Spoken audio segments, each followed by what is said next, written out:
এই উম্মতে জাহান্নামে যাওয়ার কোনো সুযোগ নেই। আমি আপনাকে দেখাইতেছি, আসসালাতু ইলা সালাতি কাফারা, যে 5 ওয়াক্ত নামাজ পড়ে সে বুকে হাত দিয়া বলতে পারে 24 ঘন্টার গুনাহ মাফ।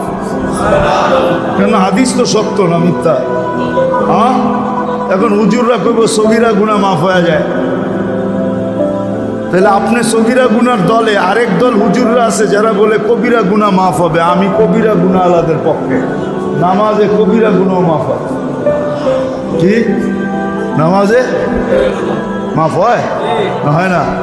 যদি না হইতেন, আরে ইস্তেগফার লাগবে না মেয়ে, যদি না হইতেন তাহলে আল্লাহর রাসূল কেন ওসমান রাদিয়াল্লাহু তাআলা আনহুকে শীতের মৌসুমে বসন্তের সময় বাহিরে নিয়া গাছের ডাল নাড়া দিয়া সমস্ত পাতাগুলা ঝরায়া তারপরে কেন বললো আমার উম্মত যখন ফরজ নামাজ পড়ে গুনাহগুলা এইভাবে ঝরা যায়? ওইখানে কি বলছে নাকি বড় পাতা ছোট পাতা?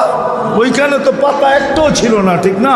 আল্লাহর রাসূল বুঝেইছে কোনো গুনাহই থাকবে না, নামাজ নিজেই ইস্তেগফার।